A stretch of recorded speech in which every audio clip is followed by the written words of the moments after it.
preço do arroz nas alturas, comissões ainda fechadas e convenções partidárias para as eleições municipais.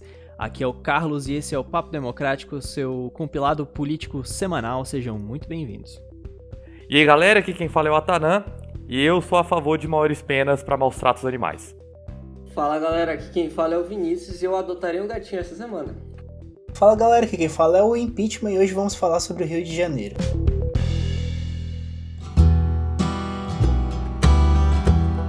Então, minha gente, vamos começar falando daquilo que apareceu em todos os noticiários desde o começo da semana, do preço do arroz. Não só do arroz, né? Como muitos derivados alimentícios aí que tiveram a elevação de preço.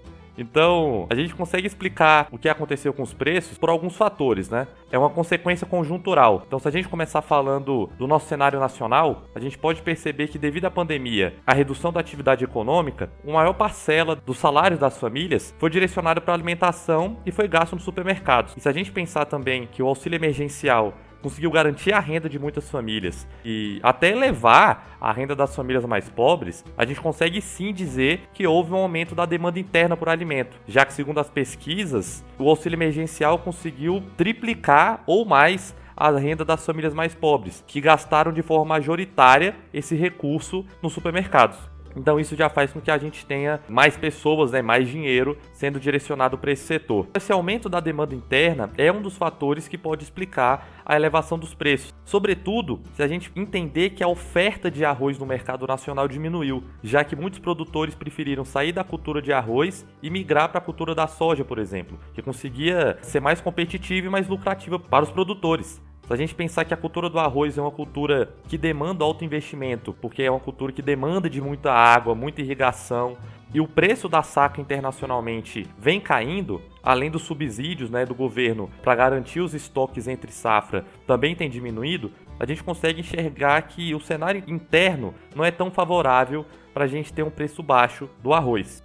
Agora vamos pensar no mercado internacional. No mercado internacional, além do dólar estar elevado, muitos países também estão tentando repor seus estoques, que foram quase que completamente eliminados devido à pandemia, já que a produção nesses países também estava paralisada ou reduzida. Com isso, o preço da saca do arroz no mercado internacional subiu e os produtores preferiram exportar o produto do que acabar vendendo para o mercado nacional. Se a gente comparar com os últimos anos, as exportações nesse período da pandemia praticamente dobraram nos mesmos períodos em comparação, e essa elevação do preço vai, claro que, oferecer preços mais atrativos para o produtor, que muitas das vezes firma contratos anteriores ao preço que está sendo praticado no momento da venda, por exemplo. Então, muito do arroz que está sendo entregue hoje na Europa, na China, no México, por exemplo, são contratos com preços mais baixos do que os praticados hoje. Esse tipo de contrato é muito comum no agronegócio. Se a gente também for pensar, por exemplo, na soja e como que o impacto da elevação desses preços é conjuntural, a gente consegue enxergar que a China está recompondo os estoques dela, isso pressiona os preços da commodity, e com o grão mais caro, todos os derivados caminham na mesma direção, desde o óleo de soja até a carne, já que a ração para a pecuária é também feita de farelo de soja e derivados. Outro ponto que a gente tem que pensar de influência do dólar são os combustíveis. A gente está em um país que escoa a produção de forma rodoviária. Então, se a gente tem uma elevação no preço do dólar, a gente tem uma elevação no preço do combustível, que consequentemente gera uma elevação do frete. E isso, claro que vai ser repassado para o consumidor. Em termos de desdobramentos, o governo zerou nessa semana a tarifa de importação para o arroz até o fim do ano para uma cota de 400 mil toneladas. Assim, eu pessoalmente não acho muito e nem acho suficiente para a gente ter o equilíbrio dos preços, e a manutenção dos preços em patamares baixos e acessíveis para a população, já que em média a população brasileira consome 1 milhão de toneladas por mês de arroz. Segundo os especialistas, essa medida não vai trazer nenhum benefício imediato, muito porque os preços do arroz no mercado internacional continuam altos. Então, mesmo com a isenção dessa tarifa de importação, o arroz não vai chegar aqui com um preço tão mais baixo do que o já praticado. Eu, pessoalmente, acho a discussão moral sobre o preço do arroz um pouco de perda de tempo. Eu queria saber dos meninos aí o que eles acharam do Bolsonaro pedindo patriotismo. Tem alguns pontos aí. Eu concordo com a Tanã que o problema é de longo prazo, sabe? Ele teria que ter sido resolvido com ações de longo prazo. Ações de curto prazo agora, por exemplo, você não pode colocar uma barreira à exportação. Não, vocês não vão exportar arroz. Porque aí o produtor vai olhar e falar assim, tá bom, então eu vou produzir soja. Exato. Sabe, você tá dando, na verdade, um incentivo para que ele troque de... Commodity. E não para manter o produto dentro do país. No fim das contas, gente, a única coisa que vai fazer o produto ficar dentro do país é se o produtor tiver lucro deixando ele dentro do país. É simples assim, não tem como fazer magia. É o que eu falo, cara. O Estado tem diversos artifícios, entendeu? Para evitar que isso aconteça. Porque, assim, os nossos estoques de arroz no país, eles estão diminuindo há 10 anos. Não é uma coisa que houve um choque internacional esse ano, nesse mês, e aí, por isso... Não, é uma coisa que, por exemplo, se a gente tivesse estoque entre safra, a gente teria muito mais flexibilidade para gerenciar o preço do arroz, por exemplo. Antes, o governo tinha linhas especiais de financiamento para a produção de arroz, assim como tinha para a produção do café, para a produção do açúcar. Subsídio. E isso foi se perdendo, porque a galera foi migrando para outras culturas. Você tem que saber antecipar a movimentação de mercado, entendeu? Ou entender a vantagem comparativa e importar. Tá tudo bem. Mas aí que tá, cara. O preço internacional tá caro, Vini. Então, mesmo você tirando a taxa de importação, o arroz não vai chegar aqui mais barato. Porque no mercado internacional o preço tá caro. Era a mesma discussão que a gente estava tendo durante a semana, né, em relação ao aumento do dólar e o quanto que isso aumentava as especulações sobre outras commodities, né? O caso da soja, como você comentou. Então, assim, aí você pega e intervém, né? Esse caso até me lembrou a situação que a gente teve no período eleitoral de 2016, né, que teve o preço da gasolina aumentou, e aí por conta também das eleições, acabou que houve um subsídio por parte do governo, e a gente não teve essa redução dentro dos postos de gasolina justamente por conta disso, né, que a gente subsidiou antes, na hora da redução a nível internacional, a gente não teve condições. Então, às vezes, a intervenção ela é negativa nesse sentido, né? Pra mim, o que não dá em termos de política pública. Você tem... Como que você quer desonerar... Todo mundo defende desoneração dos itens da cesta básica, mas não entende que, tipo assim, beleza, eu vou desonerar o preço da cesta básica, mas, pô, o produtor gasta. O produtor gasta com X insumos. A gasolina é cara, então o frete é caro. Eu não consigo entregar pro cara uma linha de financiamento interessante, principalmente para uma cultura que depende muito de clima, que é o caso do arroz. Mano, você tem instrumentos, entendeu? E aí tem uma outra questão em relação a essa falta de coordenação por parte do governo. Mais do que a postura do Ministério da Economia em si, você também teve uma postura cambaleante por parte do governo federal, né? Então, nos pronunciamentos públicos do Bolsonaro em relação ao aumento do arroz, né, ele acabou culpando a falta o isolamento social, a retomada lenta da economia, em decorrência da pandemia, né? Então, ele acabou terceirizando a culpa e não levando o debate para algo mais profícuo mesmo, sobre toda essa questão da cadeia produtiva, do arroz, da soja e de tudo isso, e de como que o governo poderia, a partir do Ministério da Agricultura, dar respostas aos produtores e também aos consumidores de arroz, né? Então, assim, ele acabou terceirizando o problema, falando da pandemia, da lentidão na retomada, que na verdade a gente sabe que em essência, e foi até o que você trouxe no teu argumento, Atana, não é o debate principal sobre o aumento. Né? É a gota que transbordou o copo. Pois é, o copo e o inteiro, mais interessante, Exato. quer dizer, o mais triste, quando a gente pensa em termos políticos no Brasil, é perceber que a gente tem um problema, todo mundo sabe por que isso aconteceu, todo mundo que entende minimamente de economia sabe por que aconteceu, e aí fica o lado do governo falando que a culpa é da pandemia. Realmente, o que ele tá falando faz sentido, mas assim... Mas não todo, né? Mas não é... Esse nem chega a ser o principal motivo, sacou? Esse nem chega a ser o principal motivo, porque é uma coisa que tá se arrastando há muito tempo. O outro ponto é, no aspecto político, né, da, abre aspas, direita, a gente tem isso. E no aspecto político da esquerda, você tem uma discussão moral sobre o modelo de produção. Os produtores brasileiros não pensam no Brasil. Para encarar um problema como esse, você tem que ser mais pragmático. Beleza, o que dá para fazer? Dá para fazer alguma coisa? Não dá para fazer nada? As pessoas têm que pensar de forma responsável. Tem um outro aspecto curioso desse aumento do arroz, que também está relacionado à questão da soja, né? É que há pouco tempo atrás, né, o Brasil ultrapassou os Estados Unidos como maior produtor de soja. Isso fez com que a gente exportasse muito mais soja, inclusive para a China, até em decorrência da guerra comercial entre Estados Unidos e China, que teve o seu ápice no início desse ano, né?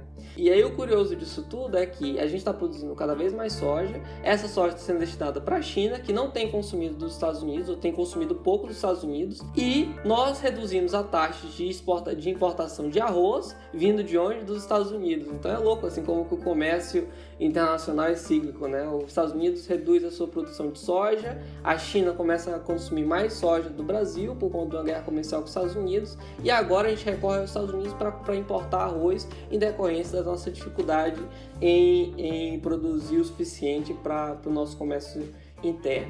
Assim, os produtores que têm maior relevância no mercado internacional de arroz são Estados Unidos e Tailândia, né? Então até a própria Tereza Cristina já tinha falado que esses possivelmente devem ser os mercados, né, que serão beneficiados com a isenção da tarifa de importação. Alguns especialistas apontam que o máximo que vai acontecer é um equilíbrio da oferta e da demanda, que não necessariamente vai afetar os preços, já que os preços não devem chegar aqui tão baixos, mas que o desabastecimento não irá ocorrer. Então a ministra garantiu o abastecimento, mas ainda não falou nada sobre a questão do preço. Eu particularmente creio que o ponto alto assim, do preço do arroz foi a tentativa do presidente tentar tornar os nossos supermercados um pouco mais patriota. A gente precisa lembrar que o atual cenário do presidente da República, ele tem uma boa imagem perante a população, seja por causa do auxílio emergencial e seja por causa justamente também das inaugurações de obras que estão Brasil afora, em especial no Nordeste. E aí cabe um novo desafio de fogo para o presidente, a redução do auxílio versus o aumento de produtos da cesta básica. Porque querendo ou não, a gente tem uma redução de 600 para 300 reais, que vai impactar no orçamento do brasileiro em como ele vai gastar. Como o Atanel colocou, boa parte do auxílio emergencial está sendo direcionado para o consumo e para a compra de insumos básicos, o aumento do arroz, que é um utensílio básico, pode acabar interferindo na forma como o brasileiro pode gastar. E aí isso também pode interferir na imagem do presidente falando, meu velho, tu diminuiu isso aqui, mas aumentou aqui. Faz alguma coisa para ajudar nós aí. E aí eu acho que vale ponderar que no Twitter e também em outras redes sociais, os memes voltaram a ser eu sou o fiscal do Sarney. Uma vez que a preocupação é justamente regular e aí denunciar o aumento de produtos que são básicos para a população ou para a mesa do brasileiro. Pois é, Pitanga, o Bolsonaro pediu patriotismo, vai colocar o Ministério da Justiça para fiscalizar os supermercados. Os representantes dos supermercados já disseram que a questão é conjuntural, que eles estão recebendo os produtos com preços altos, mas eu acredito que, na verdade, quem não está sendo muito patriota é o Bolsonaro, né?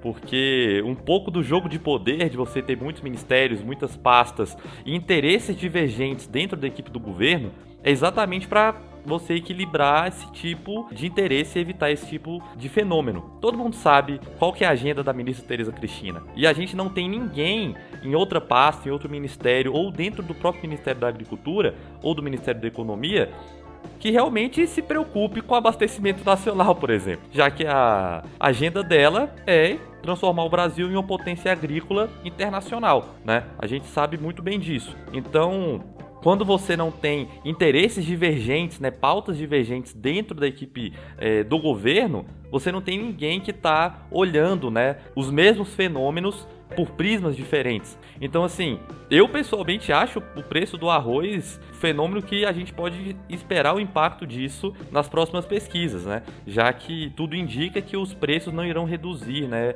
nos próximos meses ou num cenário muito próximo. Agora é aguardar, né? Não acredito que a produção do MTST irá conseguir garantir o abastecimento da população e, infelizmente, foi uma falta de regulação, né, uma falta de atenção do Estado brasileiro e das lideranças políticas e que levaram a esse ponto, né, de preços muito elevados para itens tão importantes para a população e até mesmo o risco de desabastecimento. Bom, pessoal, e outro fato que aconteceu essa semana, literalmente na Praça dos Três Poderes, foi a mudança na presidência do Supremo Tribunal Federal, né? Que passou do ministro Dias Toffoli para o ministro Luiz Fux. Ele tomou posse, ele que tem uma agenda bastante voltada para o combate à corrupção, né? Ele tomou posse, trazendo essas diretrizes e também mostrando que vai ter um perfil um pouco menos político e, se nas palavras dele, mais jurídico, né? de alguma forma tentando valorizar o papel do Supremo Tribunal Federal enquanto instância suprema do meio jurídico. E aí vale ressaltar também alguns pontos que estão na agenda do Supremo Tribunal Federal e que ele vai ter que coordenar, né, as decisões que vão ser tomadas pelo colegiado. Uma delas é acerca da descriminalização das drogas, o futuro do inquérito das fake news, a definição se o ICMS entra ou não na base de cálculo do PIS e do COFINS, entre outras questões, e também, obviamente, tudo aquilo que está relacionado ao combate à corrupção, que vira e mexe também precisa da tomada de decisões por parte do Supremo Tribunal Federal.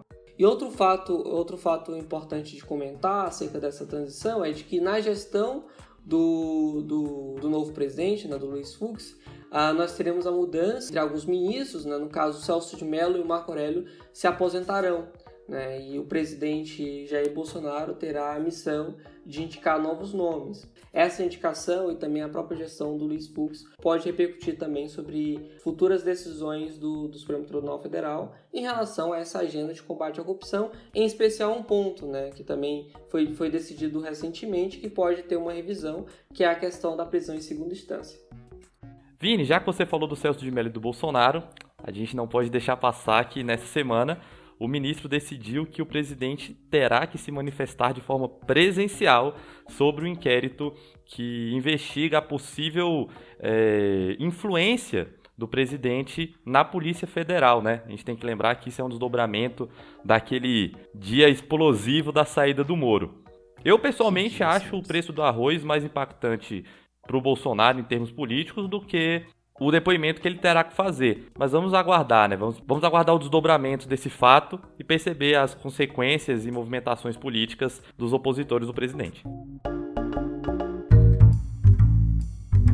O ponto alto dessa semana, que chamou a atenção inclusive de atores federais, foram as convenções partidárias que definiram as primeiras candidaturas para as eleições de 2020. As convenções praticamente é o ponto de partida para a decisão dos partidos políticos lançarem nomes, seja para a esfera legislativa municipal ou até mesmo executiva municipal. Mas o que a gente precisa entender é que as convenções ainda estão rolando e que devem ser finalizadas ainda ali na semana do dia 20 de setembro.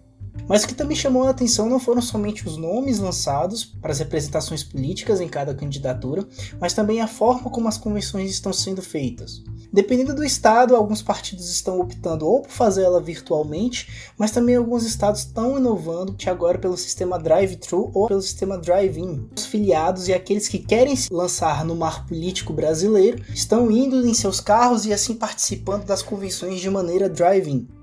Contudo, o que a gente precisa ficar atento é que a partida para a campanha eleitoral vai começar no dia 27 e provavelmente essa data irá mexer não só na campanha de TV, mas também nas campanhas virtuais, uma vez que os desafios dos municípios não é somente fazer isso por meios de redes sociais ou até mesmo pela TV, mas o velho boca a boca que ainda provavelmente deverá funcionar. Lembrando, a gente está em pandemia, então esse boca a boca será um pouco mais restrito. O TSE já lançou algumas regras, como showmícios e entre outros atos estarão barrados devido à pandemia do Covid-19. Logo, não só no dia da votação vai implicar novos desafios para o TSE, mas como também para os eleitores e, querendo ou não, para os partidos que irão concorrer esse ano. Então, só para reforçar, meu caro ouvinte, se você ainda está um pouco perdido em relação às eleições municipais, eu vou lhe dar uma data, dia 27 de setembro. Dia 27 de setembro, oficialmente, iniciam as campanhas partidárias, que serão permitidas pelo TSE, e lembrando que o time político no Brasil é um pouco confuso. Isso eu digo porque, se hoje nós temos nomes e nomes fortes para concorrer em partidos em determinadas regiões, a gente precisa lembrar que as convenções ainda não acabaram e os registros oficiais também no TSE ainda não acabaram. Então fiquem de olho, aguardem, dia 27 começa a corrida eleitoral e aí quem sabe o Papo Democrático também pode te trazer dicas sobre como que você precisa entender as eleições para direcionar o seu voto da melhor maneira possível. Gente, vou ser muito sincero aqui, e essa é uma opinião minha, e não reflete a visão do Papo Democrático, tá? Então estou deixando isso bem claro antes. Primeiro ponto é que nós temos um sistema democrático que é muito, muito bom, né? O fato da gente poder participar, só que a gente não sabe participar dele. E é muito fácil encontrar muita informação na internet sobre prazos, os candidatos vão começar a postar suas propostas e tudo mais. Então o que eu quero trazer para vocês aqui é um ponto de vista pragmático. sabe, de como lidar com as eleições. Primeiro ponto é, saibam quais são os interesses dos seus candidatos. Porque não adianta você votar em um candidato, né? Ah, ele tá apresentando essa plataforma de propostas aqui e tal. Show! Só que você, como eleitor, tem que entender também quais são os interesses que movem essas pessoas, porque eles são parte dessas pessoas, né? É algo que a gente faz em análise política, e eu estou dizendo para vocês que é importante a gente, como parte de um processo democrático, lembrar disso quando vai votar. Segundo ponto, sempre tem alguém que pagar a conta. Então, sempre que aparecer alguma proposta, se questione de onde vai vir o recurso para aquela proposta, como aquilo vai ser feito. Sejam pragmáticos, pensem de um jeito racional sobre o voto de vocês, porque é isso que traz qualidade para a democracia. Outro ponto que é muito importante quando a gente está pensando em escolher os nossos representantes é saber o que eles podem e o que eles não podem fazer. Quando a gente está falando de matéria estadual e municipal, tem certas coisas que, por exemplo, não são da competência dos prefeitos, vereadores, já que essas matérias são tratadas pelo Congresso Nacional. Então, se o seu candidato está te prometendo uma coisa que ele não pode cumprir, você tem que saber disso. E repito aqui a importância e a preocupação com o orçamento público. Afinal, toda política pública tem um preço e ela vai sair do seu bolso eleitor. Então, toda vez que tiver uma proposta que realmente seja do seu interesse, usa essa dica que o Carlos te passou e pensa no macro. Então, tudo bem, eu quero uma escola no meu município, mas quais são os custos que envolvem uma escola? Não é só construir uma escola. Você tem que ter professor, você tem que ter merenda, você tem que ter ônibus escolar para buscar os alunos em casa, se for em uma área de difícil mobilidade. Você tem que ter, dependendo, tecnologia, computadores. Então não é tão simples quanto parece. Então toda vez que alguém pensar que com isso dá para fazer X escolas, tudo bem, mas com esse X vai dar para construir escola, contratar professor e garantir a merenda? Porque se não tiver professor, também não tem ensino. Lembrando que um ponto fundamental em relação em termos de política estadual municipal, e que também, querendo ou não, se aplica à federal, é que política não se faz somente em campanha e a festa da democracia não se limita apenas no dia da eleição. É fundamental acompanhar o processo político pós-eleição, porque é onde, de fato, a prática política vai acontecer.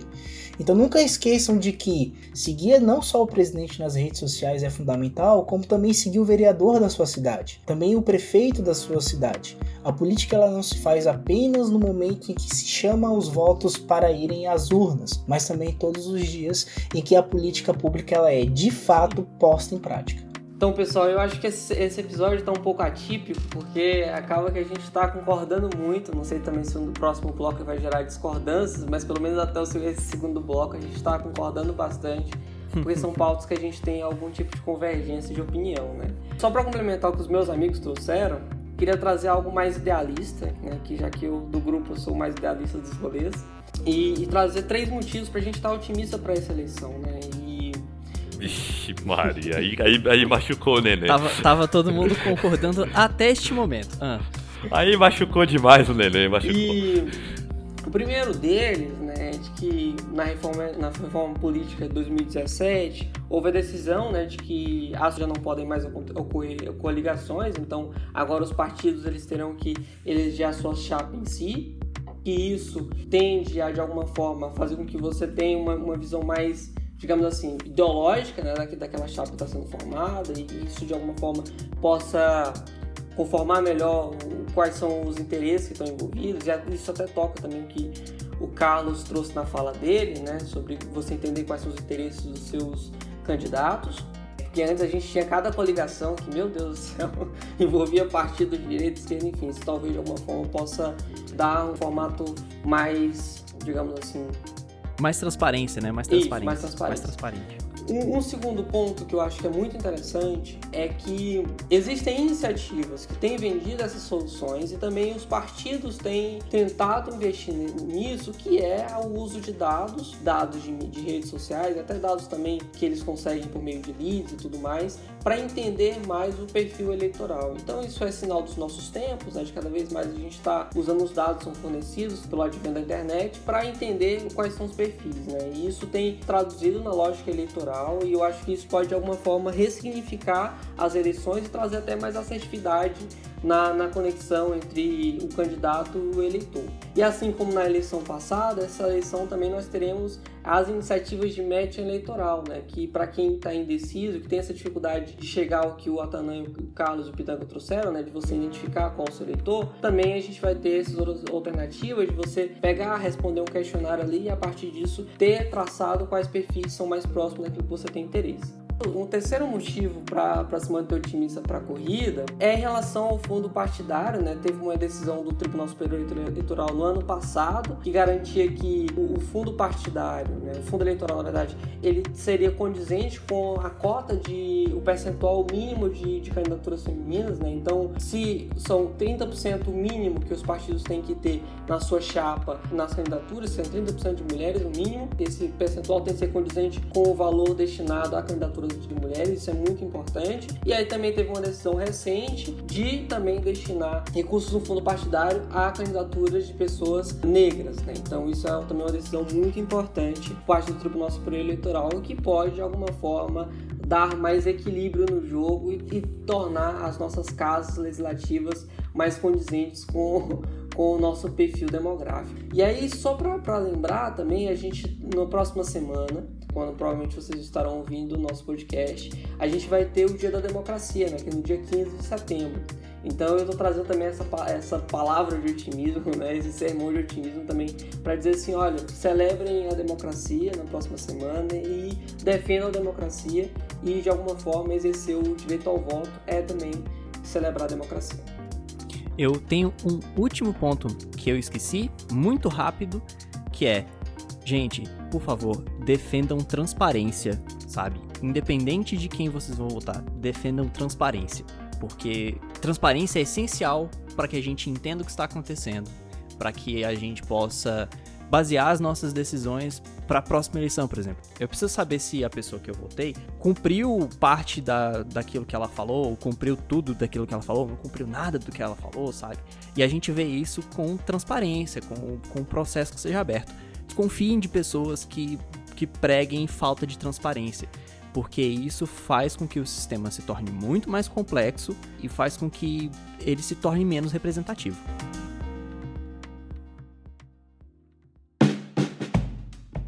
Pessoal, e na semana nós tivemos um total de 0 novidades em relação à reforma administrativa, em especial porque nós ainda não tivemos a constituição da comissão especial que analisará a proposta da reforma na Câmara dos Deputados, né? Em decorrência das convenções partidárias, os deputados e até senadores se mobilizaram em torno das eleições municipais e acabaram esvaziando as sessões plenárias e fazendo com que as pautas elas não fossem tramitadas, né? Então, a gente também teve o adiamento da retomada do Conselho de Ética, que julgaria o caso da deputada Flor de Lis, né? Então, esse caso teve também o seu adiamento.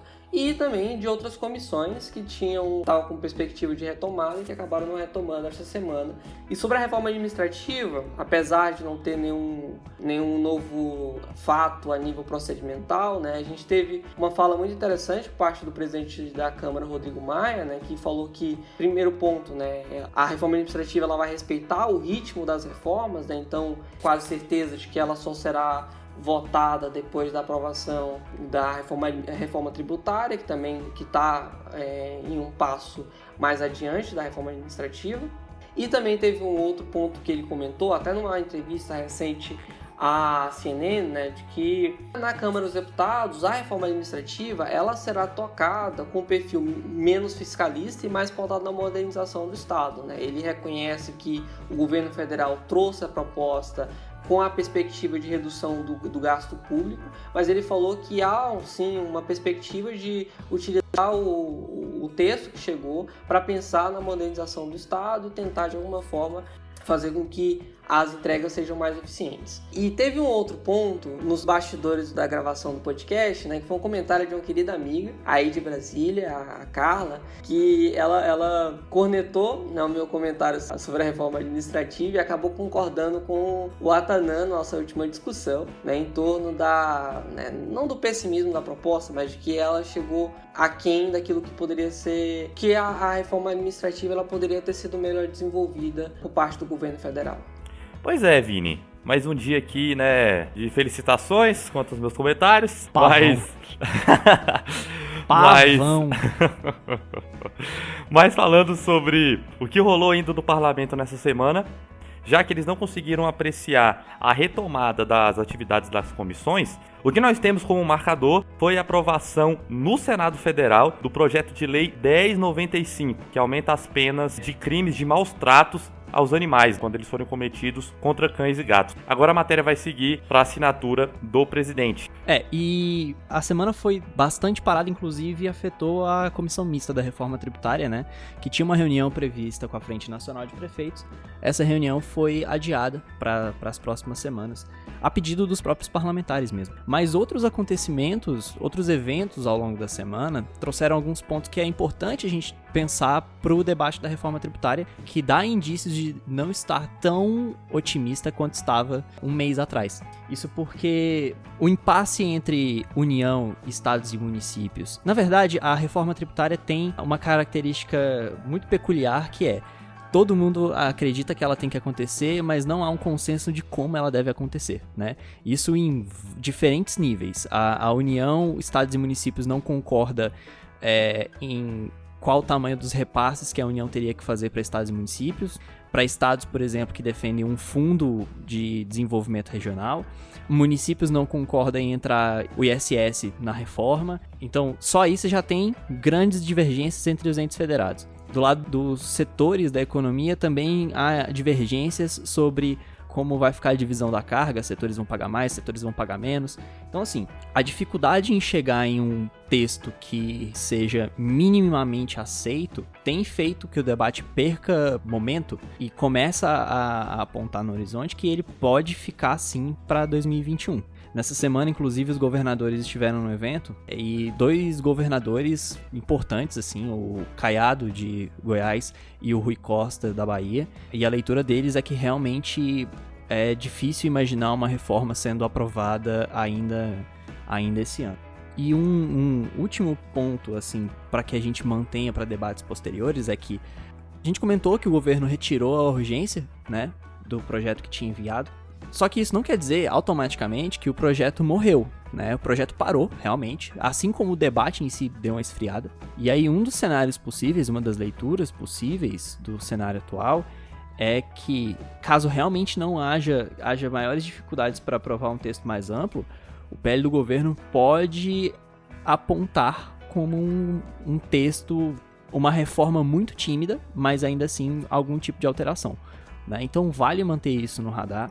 E vale considerar como os debates vão se desenvolver ao longo das próximas semanas, até o dia 30, que é a previsão de apresentação do relatório sobre o texto da reforma tributária na comissão mista. Então ficamos no aguardo para ver se isso vai acontecer ou não. Assim, Carlos, de reformismo fraco no Brasil a nossa história já tá cheia, né? Mas relaxa, se apertar o presidente pede patriotismo aí pra galera. Maria.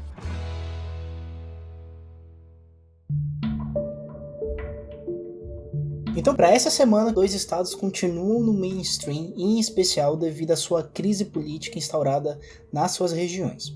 Santa Catarina e Rio de Janeiro trouxeram novos capítulos tanto para os processos de impeachment quanto para os processos que ocorrem a nível da polícia e principalmente com novas prisões. No Rio de Janeiro, a polêmica ficou pela prisão do secretário de Educação, Pedro Fernandes, principalmente pelo um suposto esquema de corrupção que ele teria participado. Pedro de Frato não foi preso porque está com Covid-19 e assim permanece em prisão domiciliar. Além disso, pode parecer que o processo de impeachment do governador Wilson Witzel possa ter esfriado, mas a gente precisa entender que agora os processos estão um pouco mais em âmbito interno. O governador que está afastado por uma decisão do STJ aguarda novas informações ou novos relatórios por parte da ALERJ, que na semana que vem deve voltar e reaquecer esse debate no plenário. Mas aí você deve estar se perguntando, mas Pitanga, se o governador Wilson Witzel está afastado, quem é que está no comando do estado nesse momento?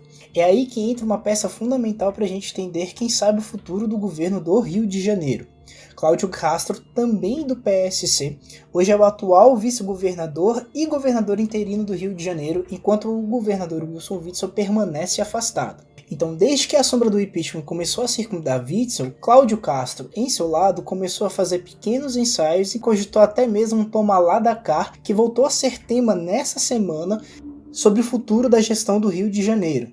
No caso, Cláudio Castro mostra uma positiva sinalização tanto com o governo federal quanto com a Assembleia Legislativa do Rio de Janeiro, e aí quem sabe podemos ter novas mudanças ou até mesmo novos secretários na administração pública do estado. E aí, para reforçar essa ideia, novos fatos também foram apresentados essa semana. No caso, Cláudio Castro foi convidado pelo presidente Jair Bolsonaro a vir com um avião presidencial para participar da posse do novo presidente do STF, o ministro Luiz Fux, e querendo ou não, a sua aproximação com a Assembleia Legislativa mostra um sinal positivo para uma possível governabilidade caso Cláudio Castro vire governador de fato, com o impeachment do Wilson Witzel se concretizando. Ainda em âmbito do Rio de Janeiro, a cidade maravilhosa continua linda, mas ao mesmo tempo continua um caos político. Essa semana, novas operações miraram não só no prefeito Crivella, mas também em pré-candidatos que irão se lançar à prefeitura do Rio de Janeiro, como Eduardo Paes e também a ex-deputada federal Cristiane Brasil, que acabou sendo presa durante as operações, inclusive a mesma operação que investiga o secretário de Educação do Rio de Janeiro. E ainda no âmbito eleitoral é importante lembrar que uma outra investigação do Ministério Público sobre a tragédia que aconteceu no Ninho do Urubu também pode atingir um outro pré-candidato, que é o Eduardo Bandeira de Mello, que possivelmente fará chapa com a deputada estadual do PDT, a Marta Rocha. Lembrando que o Ninho do Urubu foi a tragédia que aconteceu no centro de treinamento da base do Flamengo.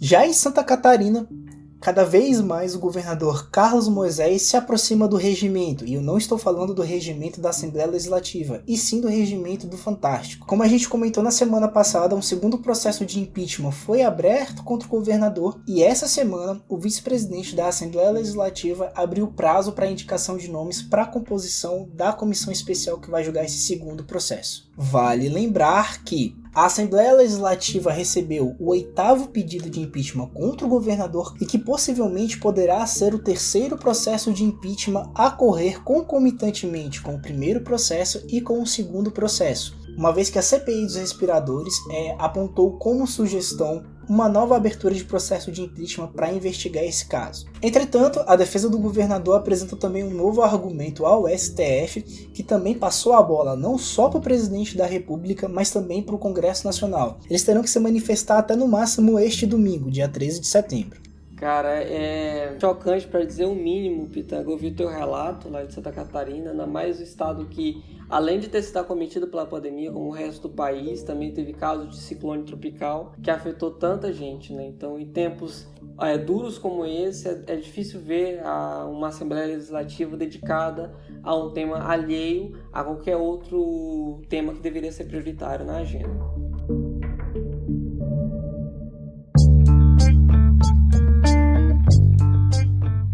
Então, pessoal, estamos chegando naquele momento sensacional de jogar os búzios da política brasileira e levantar quais são as nossas expectativas para a semana que vem, né, do que a gente tem visto até aqui.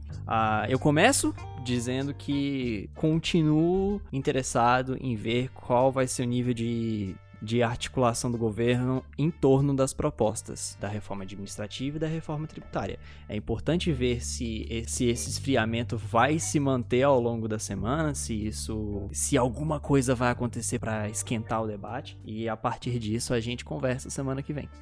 Então, da minha parte, vou continuar acompanhando a questão do abastecimento de alimentos e os desdobramentos, né, da isenção da tarifa de importação, para saber se os preços vão acabar sendo reduzidos ou se o cenário realmente é que continue crescendo ou se mantenham nesse patamar elevado por mais um tempo.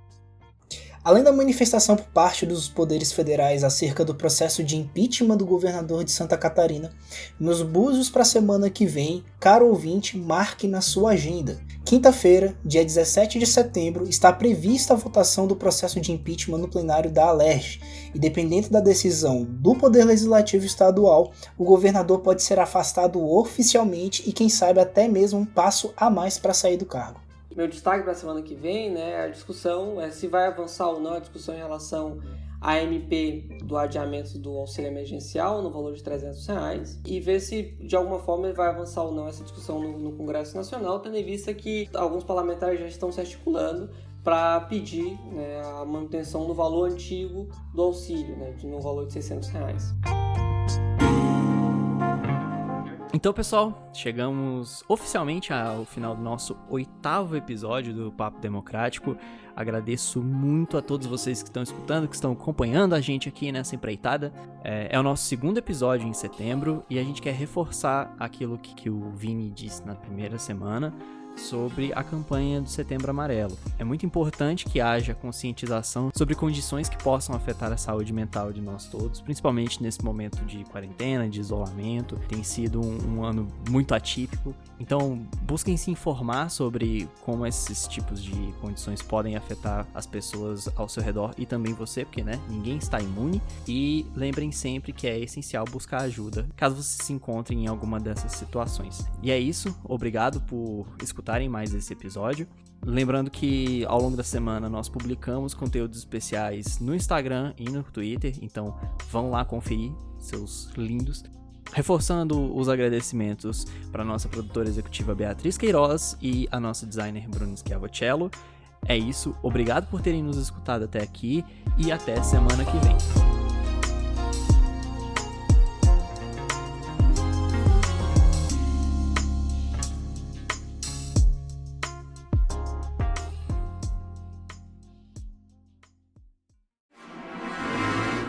E sempre tem aquela máxima, né? Ah, Matheus, mas se tem... Não, a Matheus não, só minha mãe me chama de Matheus. Ó, Tana, cuidado, eu discordo. Não, pô, falei ontem pra ti.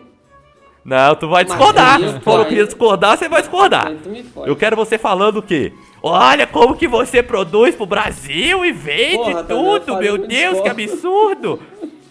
Eu queria discordar, mas... Alguém vai ter que falar isso aí. Alguém vai ter que falar isso aí, que hoje eu tô pra treta. O mais esquerdista era o mais liberal da gente aqui. É o que usa terno azul. Entendeu? Então, tipo assim... Pior que era mesmo. Entendeu? Não, e aí foi muito louco, né? Porque, tipo, eu fico imaginando que todo mundo que... Moleque, as pessoas vão ficar muito fritadas com a gente escutando o podcast, tentando achar qual é o nosso ponto de defesa. Porque... A gente é do bom senso, meu parceiro. Eu não acho certo não ter arroz pra comer, mas eu também não acho certo o nego falar que a culpa é do produtor.